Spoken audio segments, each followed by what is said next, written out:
நம்ம வந்து காட்டு நெல்லிக்காய் தேன் வந்து ரெடி பண்ண போகிறோங்க. ஸோ அதுக்காக நேற்று ஃபுல்லாக வந்து நெல்லிக்காய் வந்து நல்லா வெயிலில் காய வச்சேன். வெயிலில் காய வச்சதில் வந்து பாருங்களேன், எப்படி நல்லா பிங்க் கலரில் இருக்குது பார்த்தீங்களா? நல்லா தெரியும்.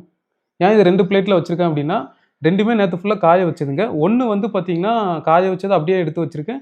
இன்னொன்று என்ன பண்ணேன், காலையில எந்திரிச்ச உடனே இத சுத்தி வந்து குச்ச வச்சு ஓட்ட போட்டுட்டு இத வந்து வெயில்ல காய வச்சிருக்கேங்க. ஏன் அத பண்ணேன் அப்டின்னா, ஒரு ஒரு நெல்லிக்காய் வந்து நம்ம தேன் ஊறுதா இல்லையான்னு பார்க்குறோம். இன்னொரு நெல்லிக்காய் வந்து எந்த ஓட்ட போடாம நார்மலா ஊறுதான்னு பார்க்குறோம் செக் பண்றதுக்கு. ஸோ இது வந்து நான் ஃப்யூச்சர்ல வந்து இது ஒரு பிசினஸ் பண்றதுக்காக நான் இத செக் பண்ணிக்கிட்டு இருக்கேன். ஓகேவா?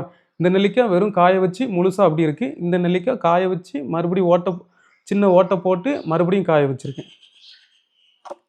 இனிமேல் இத வந்து அப்படியே கண்ணாடி பாட்டில்ல அடைச்சிட வேண்டியதான்.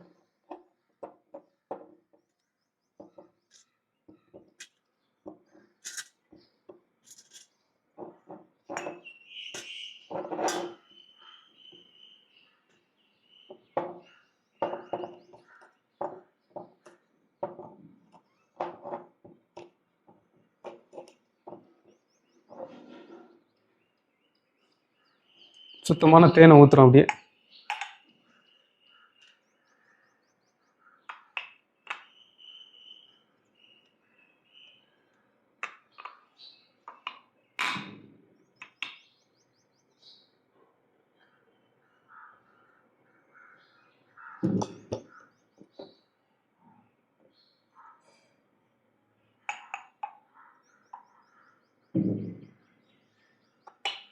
இப்போ நம்ம இந்த 2 பாட்டிலையும் வந்து தேன் வந்து நல்லா நெல்லிக்காயில ஊத்தி ஊற வச்சிருக்கோம்.